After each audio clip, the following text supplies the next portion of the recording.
holy shit, this movie's good. Yeah? Amazing. I'm so happy. I Thank loved you. it. Let me just say, there's this one scene, I don't want to spoil it, but it includes a trap.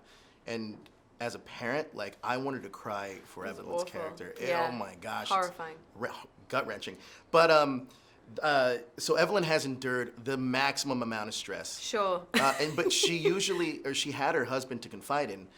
Can you talk to me about her becoming a single mother now and having to deal Sure. with the circumstances around it?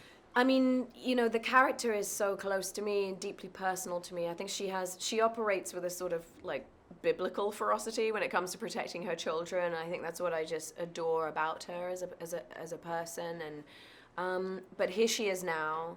The stakes have just ratcheted up to exponential degrees. Lost her husband, brand new baby, no house, all burnt down. Where does she go? What on earth is this person going to do to protect these three children? Sort of how far will she go to protect these children? Turns out it's very far. But it's also, I think this film is emotionally even deeper than the first because you're dealing with grief. You're Right. dealing with a family who are just, they can't put one foot in front of another without feeling in complete peril. And so that idea of like their whole world has just been ripped apart. And the world wasn't really safe in the first place anyway. So I always just thought that that was an undeniable idea, that this family has to venture out now, so the world's going to get bigger, stakes are going to get Right. higher. Yeah. I mean, there's so many layers to this film, and I think you kind of hit it on the head, but just out of curiosity, 'cause my biggest takeaway from this was the loss of a patriarch and how those lessons were instilled in the family. Yeah. What were some of your takeaways?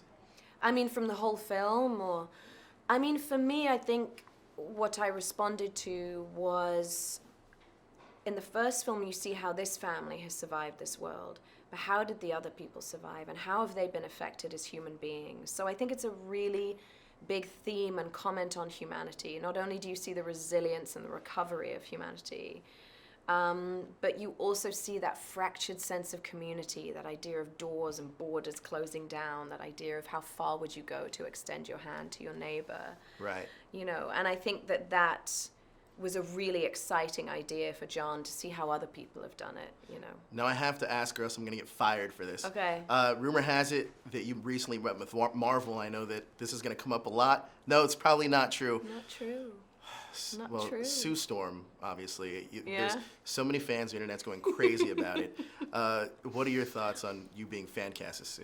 My whole thing is fan casting is wonderful and flattering. If it's hypothetical and no one's spoken to me about it, then I'm like, that's nice. Sure, I don't know what to say.